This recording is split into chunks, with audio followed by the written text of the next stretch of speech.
Shumë faleminderit për pyetjen. Unë I kam ndjekur deklarimet e politikanëve të veçantë, të partive politike, apo grupime të ndryshme në rajonin tonë, do ju përmendet vendim Qinj, që kanë artikuluar ide apo kanë bërë thirrje për çnjohje të Kosovës.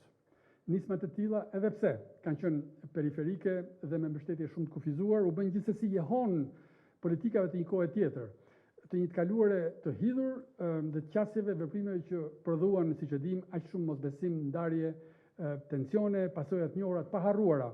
dramatike për popujt e rajonit tonë dhe në mënyrë të veçantë për çmimin e lartë që ka paguar Kosova nga këto politika.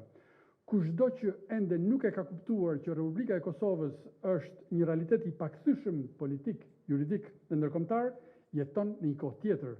sheh ëndra me sy hapur dhe do t'i quaja thjesht somnambul politik. Republika e Kosovës përbën një investim të pashbërshëm, siç e theksova më parë, për paqen, stabilitetin dhe pajtimin në rajon, për ndërtimin e urave të bashkëpunimit dhe të bashkëtesës dhe fqinjësisë së mirë mes popujve, aq e nevojshme në rajonin ton, ku kemi akoma punë për bërë. Kështu që çdo ide, nismë apo përpjekje për të vënë dyshim këtë realitet, përveç se jo realisht, shkon në kundërshtim me frymin e bashkëpunimit, me gjithë atë që ne kemi injektuar, me gjithë atë që ka injektuar edhe Kosova dhe Shqipëria dhe Bashkimi Evropian dhe të tërë aleatët e partnerët tanë, dhe absolutisht kjo nuk do të tolerohet. Rajoni ynë ka më shumë nevojë për dialog, për besim, për marrëdhënie të fqinjësisë së mirë dhe jo rikthim në narrativa që I përkasin një kohë tjetër dhe që nuk kanë asgjë të përbashkët me Evropën e sotme dhe me të ardhmen tonë të përbashkët evropiane. Ne duhet të nxjerrim mësime nga e kaluara dhe jo ta përsisim të kaluaren. Dhe siç e thash edhe më parë,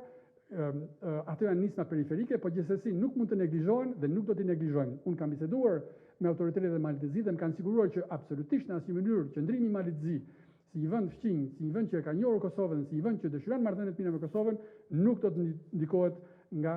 thirrje të tilla. Në vend të thirrjeve për mohim, rajoni, për përsëris edhe një herë, ka nevojë të ndërtojë ura jo barriera, të forcojmë paqen dhe jo tensionet, që mbështesin dialogun dhe jo dasitë. Ne shqiptarët kemi zgjedhur Bashkimin Evropian, kemi zgjedhur të ardhmen euroatlantike dhe askush, as në rajon, as jashtë, nuk do na bëjë të dalim nga kjo rrugë. Faleminderit.